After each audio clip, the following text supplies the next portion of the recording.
Elitso signifie Dieu est mon rocher. C'est un Dieu puissant. Il ne change jamais. Ce qu'il dit, il accomplit. Il ne revient pas sur sa parole.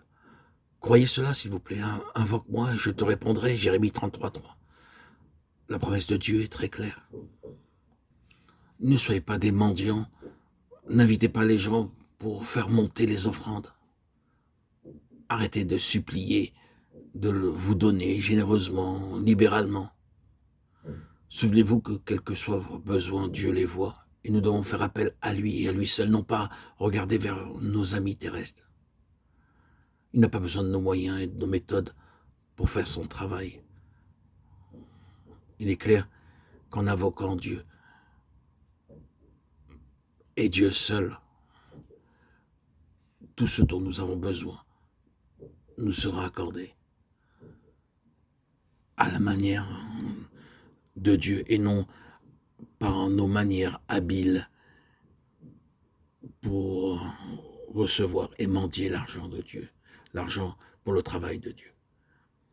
Quant à Shedéour, il signifie le semeur de lumière. De même, Dieu donne aussi la lumière. Si je marche dans la lumière de ce qu'il m'a montré, je sais qu'il me secourra, qu'il prendra soin de moi et qu'il subviendra à tous mes besoins. Simon signifie entendre.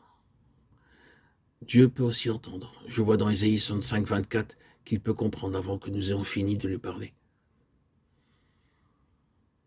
Avant même que nous prononcions une parole, le fait de croire en Dieu pleinement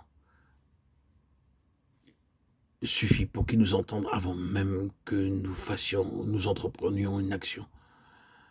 Il y a de nombreuses situations dans lesquelles, alors que nous prions dans la foi, Dieu répond toujours à nos prières.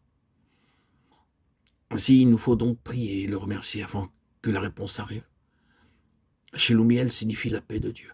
Essayez de maintenir votre paix intérieure, car c'est par la paix intérieure que nous pouvons avoir une foi véritable. Par cette paix, nous savons qu'il ne nous abandonnera pas. Il est le Dieu de paix.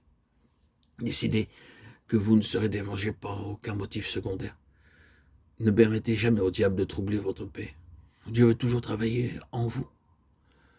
Tsurit Shaddai signifie le rocher tout-puissant. Il n'est rien de trop dur pour Dieu, car il est le Dieu de l'impossible. Dieu est mon rocher, Tsurit Shaddai, car pour Dieu rien n'est impossible. Luc 1:37. Vous voyez maintenant ce que je veux dire? Vous pouvez tirer 36 messages sur tous les noms des tribus d'Israël. À cause du manque de temps, je ferai juste une brève étude pour les quelques noms qui restent, tels que Éphraïm, qui est de nombreuses fois mentionné. Ce nom signifie fructueux. Éphraïm était le fils de Joseph qui, à travers 50 ans d'affliction et de souffrance de toutes sortes, fut une branche fructueuse selon Genèse 49:22. Nous aussi, nous devons porter du fruit dans l'affliction. Amioud signifie le peuple est honorable, le peuple est louable.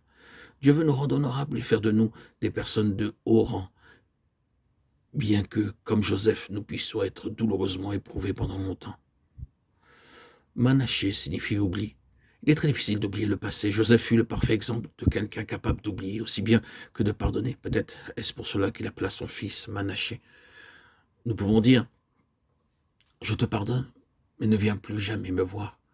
Je ne peux pas oublier ce que tu m'as fait. » Ici, le nom de Manaché nous enseigne à oublier toutes ces expériences pénibles que nous avons dû subir. Dieu est au-dessus de tout. Je le crois. Il transformera toutes choses pour sa gloire.